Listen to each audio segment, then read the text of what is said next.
ಪಹಲ್ಗಾಮ್ ದಾಳಿ ಹೊತ್ತಿನಲ್ಲಿ ಇಡೀ ಬಿಜೆಪಿ ತನ್ನದೇ ಆದ ರಾಜಕೀಯ ಮಾಡ್ತಾ ಇದೆಯಾ? ಒಂದ್ ಕಡೆ ಭೀಕರ ಭಯೋತ್ಪಾದಕ ದಾಳಿ ನಡೆದಿರುವಾಗ ಚುನಾವಣೆ ನಡೆಯಲಿರುವ ಬಿಹಾರಕ್ಕೆ ಮೋದಿ ಭೇಟಿ ಏನನ್ನ ಸೂಚಿಸುತ್ತೆ? ಇಡೀ ದೇಶ ದೊಡ್ಡ ದುರಂತವೊಂದರಿಂದ ಇನ್ನೂ ಚೇತರಿಸಿಕೊಳ್ತಿರುವಾಗಲೇ ಪ್ರಧಾನಿ ಮೋದಿ ಬಿಹಾರಕ್ಕೆ ಹೋಗಿ ಭಾಷಣ ಮಾಡುವ ತುರ್ತೇನಿತ್ತು? ಬಿಜೆಪಿಯ ಇತರ ನಾಯಕರು ಪಹಲ್ಗಾಮ್ ದಾಳಿಯನ್ನ ವಿಭಜನೆ ರಾಜಕೀಯಕ್ಕಾಗಿ ಬಳಸ್ತಾ ಮುಸ್ಲಿಮರ ವಿರುದ್ಧ ದ್ವೇಷ ಕಾಡ್ತಿರುವಾಗ ಮತ್ತೊಂದು ದಿಕ್ಕಿನಿಂದ ಮೋದಿ ಮಾಡ್ತಿರೋದು ಕೂಡ ಅಂಥದ್ದೇ ರಾಜಕೀಯನ? ಭಯೋತ್ಪಾದಕ ದಾಳಿ ಸಂತ್ರಸ್ತರಿಗೆ ಶೋಕ ವ್ಯಕ್ತಪಡಿಸ್ತಿರೋದ್ರ ನಡುವೆನೆ ಚುನಾವಣೆ ನಡೆಯಲಿರುವ ಬಿಹಾರಕ್ಕೆ ಪ್ರಧಾನಿ ಮೋದಿ ಭೇಟಿ ನೀಡಿದ್ದಾರೆ.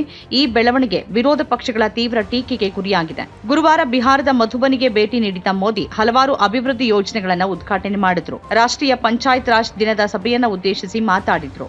ಪಹಲ್ಗಾಮ್ ದಾಳಿ ಬಳಿಕ ಉತ್ತರ ಪ್ರದೇಶದ ಕಾನ್ಪುರದಲ್ಲಿನ ಅಧಿಕೃತ ಕಾರ್ಯಕ್ರಮವನ್ನು ಅವರು ರದ್ದುಗೊಳಿಸಿದ್ರು. ಆದರೆ ಬಿಹಾರದಲ್ಲಿ ಮಾತ್ರ ಅವರು ಕಾಣಿಸಿಕೊಂಡಿದ್ದಾರೆ ಮತ್ತು ಅಭಿವೃದ್ಧಿ ಯೋಜನೆಗಳಿಗೆ ಚಾಲನೆ ನೀಡಿದ್ದಾರೆ. ಪಹಲ್ಗಾಮ್ ದಾಳಿ ನಂತರ ರಾಜತಾಂತ್ರಿಕ ಭೇಟಿ ಮೊಟಕುಗೊಳಿಸಿ ಬುಧವಾರ ಬೆಳಿಗ್ಗೆ ಸೌದಿ ಅರೇಬಿಯಾದಿಂದ ಹಿಂತಿರುಗಿದ್ದ ಅವರು ದೆಹಲಿ ವಿಮಾನ ನಿಲ್ದಾಣದಲ್ಲಿ ಅಜಿತ್ ದೋವಲ್ ಮತ್ತು ವಿದೇಶಾಂಗ ಸಚಿವ ಎಸ್ ಜೈಶಂಕರ್ ಅವರೊಂದಿಗೆ ಉನ್ನತ ಮಟ್ಟದ ಭದ್ರತಾ ಸಭೆ ನಡೆಸಿದ್ರು. ಆದರೆ ಅದಾದ ಮಾರನೇ ದಿನವೇ ಅವರು ಬಿಹಾರದಲ್ಲಿ ಕಾಣಿಸಿಕೊಂಡಿದ್ದಾರೆ. ಭಾರತ ಪ್ರತಿಯೊಬ್ಬ ಭಯೋತ್ಪಾದಕನನ್ನ ಹಿಡಿದು ತಕ್ಕ ಶಿಕ್ಷೆ ನೀಡಲಿದೆ ಅನ್ನೋದನ್ನ ಜಗತ್ತಿಗೆ ತಿಳಿಸೋಕೆ ಬಯಸಿರೋದಾಗಿ ಅವರು ಹೇಳಿದ್ದಾರೆ. ಮಾನವೀಯತೆಯಲ್ಲಿ ನಂಬಿಕೆ ಇಡುವ ಪ್ರತಿಯೊಬ್ಬರೂ ನಮ್ಮೊಂದಿಗಿದ್ದಾರೆ ಅಂತ ಪ್ರಧಾನಿ ಹೇಳಿದ್ದಾರೆ. ಈ ಸಮಯದಲ್ಲಿ ನಮ್ಮೊಂದಿಗೆ ನಿಂತ ವಿವಿಧ ದೇಶಗಳ ಜನ ಮತ್ತು ಅವರ ನಾಯಕರಿಗೆ ನಾನು ಧನ್ಯವಾದ ಹೇಳ್ತೀನಿ ಅಂತ ಅವರು ಹೇಳಿದ್ದಾರೆ.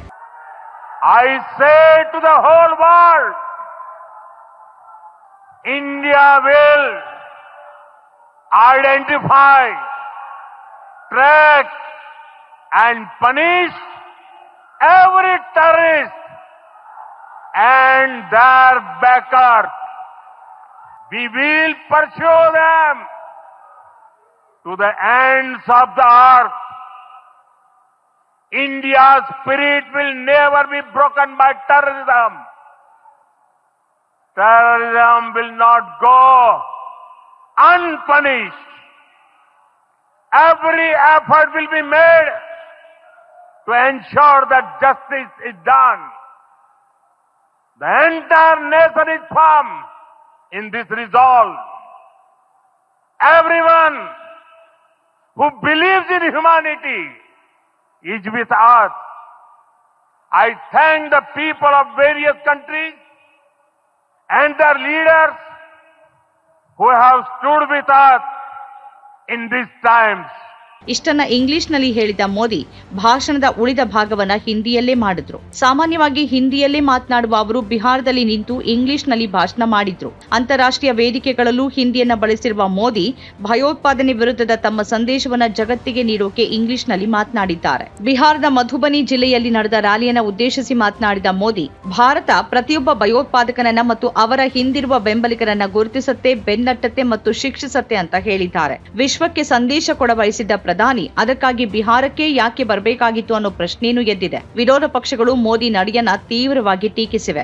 ಬಿಹಾರಕ್ಕೆ ಮೋದಿ ಭೇಟಿ ನೀಡಿರುವ ಸಂದರ್ಭದ ಬಗ್ಗೆ ಕಾಂಗ್ರೆಸ್ ಮತ್ತು ಆರ್ಜೆಡಿ ಪ್ರಶ್ನೆ ಮಾಡಿವೆ.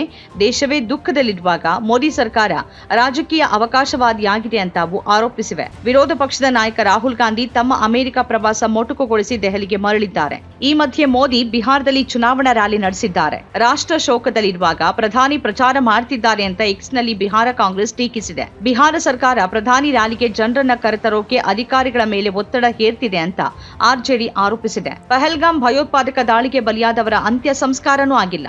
ಆದರೆ ಆಗ್ಲೇ ಪ್ರಧಾನಿ ಮೋದಿ ಚುನಾವಣೆ ನಡೆಯಲಿರುವ ಬಿಹಾರಕ್ಕೆ ಪ್ರಚಾರ ಭಾಷಣ ಮಾಡೋಕೆ ಬರ್ತಾರೆ ಅಂತ ಅದು ಟೀಕಿಸಿದೆ. ಈ ನಡುವೆ ಬಿಹಾರದಲ್ಲಿ ಬಿಜೆಪಿಯ ಮಿತ್ರ ಪಕ್ಷವಾದ ಜೆಡಿಯುನ ಎಲ್ಲ ಉನ್ನತ ನಾಯಕರು ಪಹಲ್ಗಾಮ್ ಭಯೋತ್ಪಾದಕ ದಾಳಿ ಕುರಿತು ದೆಹಲಿಯಲ್ಲಿ ಕರೆಯಲಾಗಿದ್ದ ಸರ್ವಪಕ್ಷ ಸಭೆಗೆ ಗೈರಾಗಿದ್ದಾರೆ. ಮಧುಬನಿಯಲ್ಲಿ ಪ್ರಧಾನಿಯವರ ಕಾರ್ಯಕ್ರಮಕ್ಕೆ ಆದ್ಯತೆ ನೀಡುತ್ತಿರುವುದಾಗಿ ಜೆಡಿಯು ಕಾರ್ಯಾಧ್ಯಕ್ಷ ಸಂಜಯ್ ಕುಮಾರ್ ಝಾ ಹೇಳಿರುವುದು ವರದಿಯಾಗಿದೆ. ಪ್ರಧಾನಿ ಸೌದಿ ಅರೇಬಿಯಾ ಭೇಟಿಯನ್ನ ಮೊಟಕುಗೊಳಿಸಿ ಬಂದು ದಿಲ್ಲಿಯಲ್ಲಿ ಇಳಿದ ಕೂಡಲೇ ಕಾರಿಗೆ ಹತ್ತದೆ ಅಲ್ಲೇ ಮೀಟಿಂಗ್ ಮಾಡಿದ್ರು ಅಂತ ಪುಂಖಾನುಪುಂಖ ಸ್ಟೋರಿ ಮಾಡುವ ಟಿವಿ ಚಾನೆಲ್ಗಳು ಪ್ರಧಾನಿ ಮೋದಿಗೆ, ಗೃಹ ಸಚಿವ ಅಮಿತ್ ಶಾ ಅವರಿಗೆ ಪಹಲ್ಗಾಮ್ ದಾಳಿಗೆ ಸಂಬಂಧಿಸಿ ಕೇಳಲೇಬೇಕಾದ ಪ್ರಶ್ನೆಗಳನ್ನ ಕೇಳಲೇ ಇಲ್ಲ.